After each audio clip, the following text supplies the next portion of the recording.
Esto es El Tao del Hacking, un podcast dedicado a la educación en seguridad de la información en el que hablamos sobre conceptos, personajes, recursos, eventos y más. Hola a todos, soy Fede Pacheco y este es el 10º episodio del podcast El Tao del Hacking. Es un buen número para arrancar, así que con esto podría decir que termino con la fase alfa del podcast y puedo empezar a pensar en una beta más cercana al producto final. La verdad que a lo largo de todos estos episodios aprendí un montón. Primero sobre el universo de los podcasts, desde el lado de la producción. El tema de grabar audio más o menos lo tenía practicado por mi canal de YouTube, que arranqué a mediados de 2016, que por cierto no tiene nada que ver con seguridad, sino que ahí hago animaciones en 2D sobre resúmenes de libros que voy leyendo y me resultan interesantes, de temáticas diversas en general. Así que si les da curiosidad los invito a pasar por ahí. El canal es Visual Ananda, como suena, visual como visual, Ananda como suena, y les dejo el link después en la descripción del episodio. Volviendo a la prueba número 10 de este podcast, ya estoy empezando a planificar nuevas secciones y contenidos, siempre teniendo en cuenta de que el espíritu es que tenga un fin educativo, que pueda consumirse de forma entretenida, pero sin olvidar de que los contenidos están curados para que tenga un sentido desde el punto de vista del aprendizaje de las temáticas, más allá de que los temas no tienen ningún orden en especial. Y eso es también por diseño, porque prefiero que la aleatoriedad juegue su papel en los oyentes. Pero bueno, vamos al adelanto de las secciones de hoy. En la sección conceptos les voy a contar sobre riesgo, uno de los temas más importantes para entender la seguridad en los términos más generales. En la sección personajes les voy a contar sobre Gary McKinnon, un hacker de la vieja escuela. En la sección recursos les voy a hablar sobre el libro El arte del engaño de Kevin Mitnick, de quien ya hemos hablado en la sección personajes del episodio 2. Y finalmente en la sección eventos vamos a hablar de la conferencia Dragonheart. ¿Me acompañan?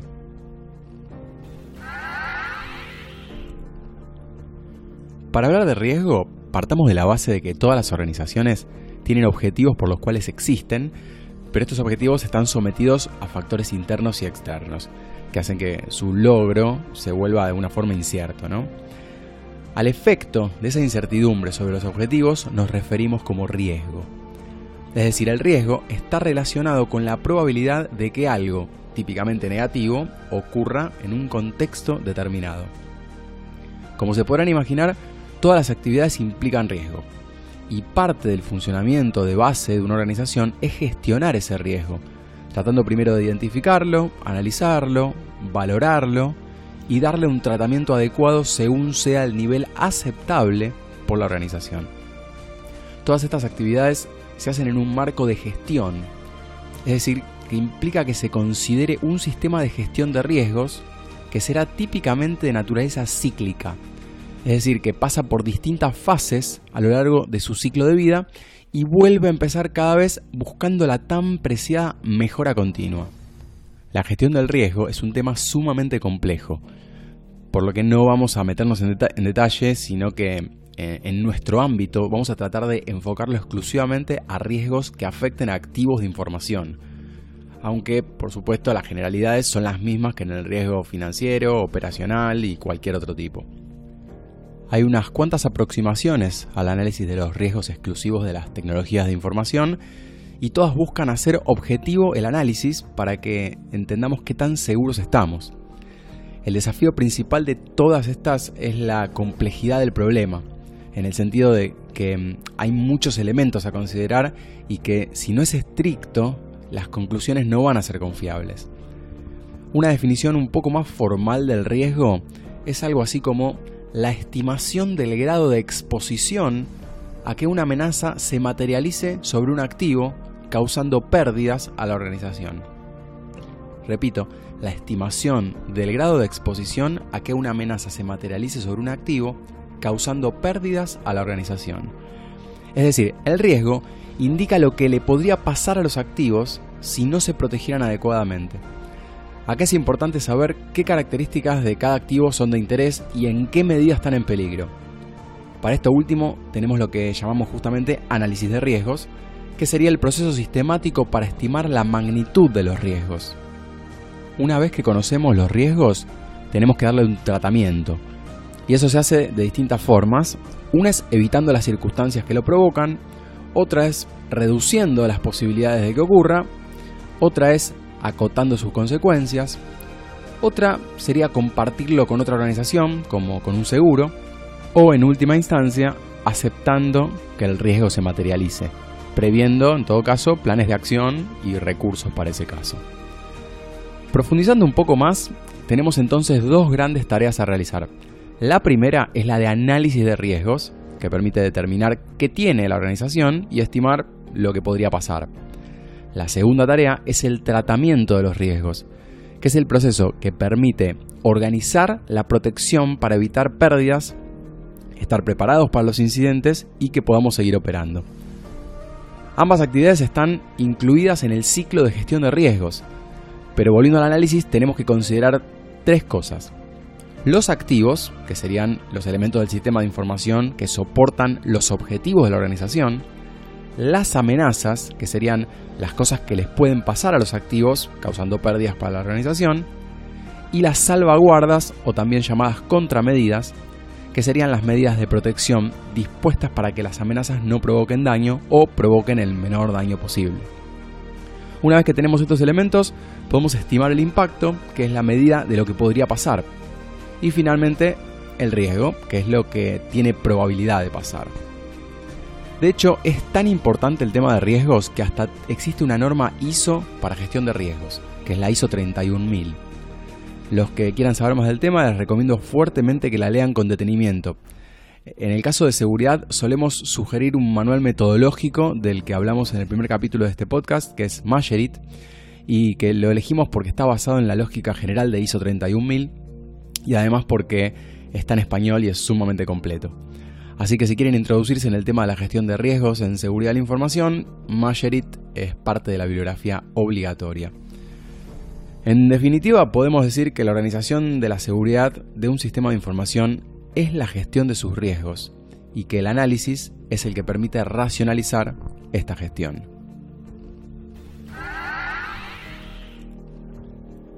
Hoy en la sección personajes les voy a contar sobre Gary McKinnon. Gary McKinnon es un ex hacker escocés que se dedicaba a la administración de sistemas y que fue famoso por perpetrar lo que se conoció en aquel momento como el mayor asalto informático de todos los tiempos a un sistema militar. Y lo hizo durante 13 meses, nada más y nada menos que desde la casa de la tía de su novia en Londres, usando el nickname Solo. Fue acusado de asaltar 97 computadoras de organismos militares estadounidenses y de la NASA durante los años 2001 y 2002. Se dice que se introdujo en redes del Ejército, de la Marina, del Departamento de Defensa, de la Fuerza Aérea y del Pentágono. Cuando se hicieron estimaciones sobre los costos por la corrección de los problemas generados, se calculó que la suma llegaba a los $700.000. En 2002, McKinnon fue perseguido y arrestado por la Unidad de Delitos Tecnológicos del Reino Unido por violación de la ley de uso indebido de computadoras y más tarde ese mismo año fue inculpado por el gobierno de Estados Unidos. En el 2004, el Tribunal Supremo británico decidió que sea extraditado a Estados Unidos y en 2005 se empezó con los trámites de extradición y se le dio libertad condicional. Durante ese periodo tenía que presentarse en las oficinas de la policía todas las tardes y quedarse en su casa todas las noches, y también se le prohibió el uso de computadoras con internet. El abogado de McKinnon apeló ante la última instancia judicial posible en el Reino Unido, que es la Cámara de los Lores, pero igualmente se autorizó la extradición. Entonces el abogado recurrió al Tribunal Europeo de Derechos Humanos, destacando la desproporcionalidad de los cargos. Todo esto ocurrió entre 2006 y 2008. En 2009, McKinnon logró el permiso de la Suprema Corte para revisar su extradición, aunque a los pocos meses le retiraron ese permiso.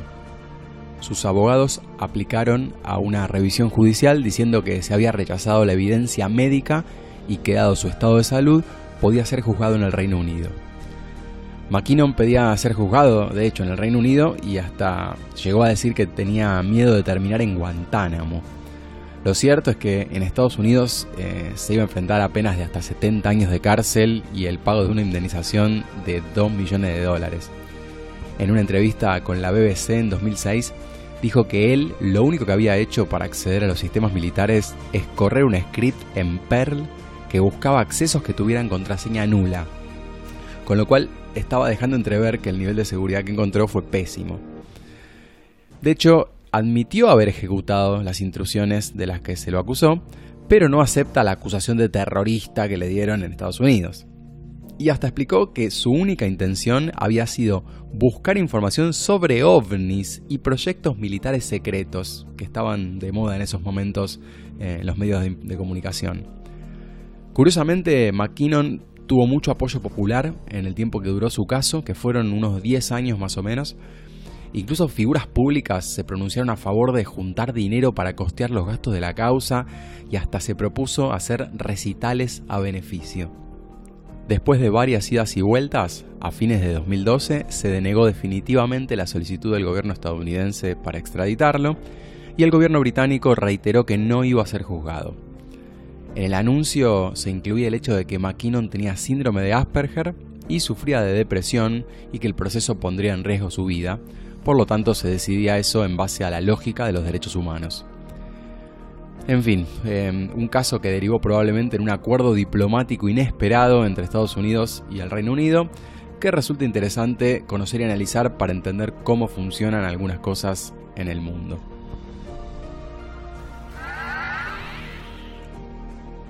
Hoy en la sección Recursos les voy a contar sobre el libro El arte del engaño. Este libro fue escrito por Kevin Mitnick y relata casos ficticios que son muy similares a los vividos por el propio autor como protagonista. La temática es la ingeniería social, claramente, que es el nombre que le damos a las técnicas que buscan hacer que la gente haga cosas determinadas que son a nuestro favor y que probablemente no harían si no estuvieran ante esas técnicas. Y Kevin Mitnick es sin duda una autoridad en el tema, dado su pasado como hacker especializado en engañar a las personas para lograr sus objetivos, sin dejar de lado su costado técnico y sus conocimientos especializados en seguridad informática, claro. El prólogo está escrito nada menos que por Steve Wozniak, así que se puede disfrutar desde la primera página. El libro está compuesto por 4 partes. En la primera se presenta con bastante claridad que el eslabón más débil de la cadena de la seguridad es la gente y se muestra cómo están expuestas las organizaciones a los ataques de ingeniería social.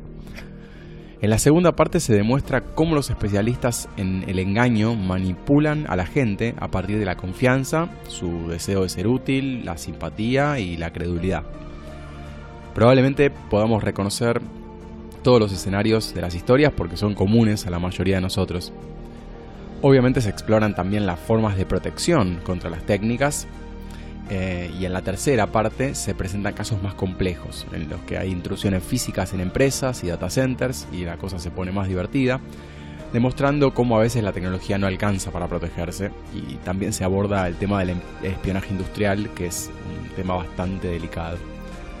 La cuarta parte se focaliza en los programas de entrenamiento y concientización que tienen que desarrollarse con los empleados para evitar ser víctimas del tipo de ataque que se menciona en el libro.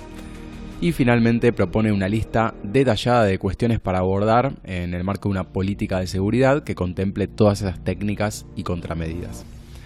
Creo que es un gran libro para los que nunca leyeron nada sobre seguridad y les interesa empezar a entender algo relacionado con el problema de fondo, que no es la tecnología sino las personas. Además, es uno de los pocos libros que tengo firmados y dedicados por su autor, así que lo guardo en un lugar muy especial de mi biblioteca.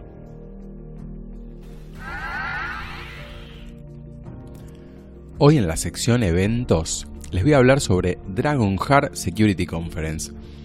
Quizás a muchos les suene Dragonheart porque es una de las comunidades más importantes de Latinoamérica sobre seguridad informática, que comenzó en actividad allá por el año 2001 y es muy conocida por sus foros que fueron referencia para muchos profesionales durante todos estos años.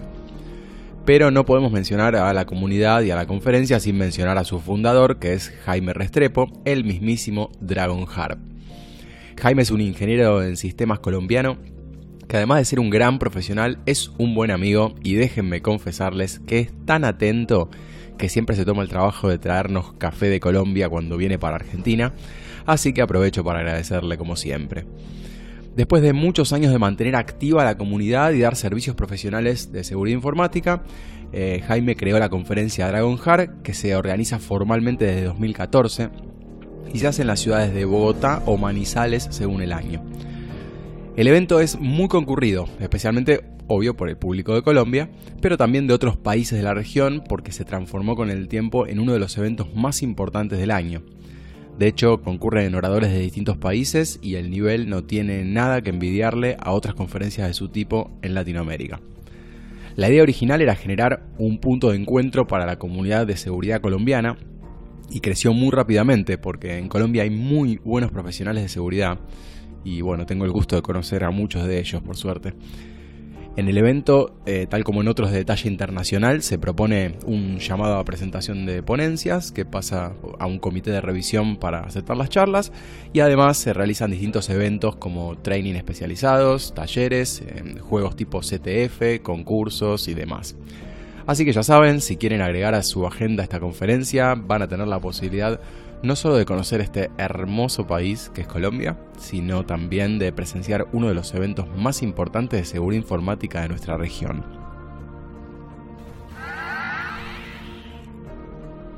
Y con esto me despido de este nuevo episodio del podcast El Tao del Hacking.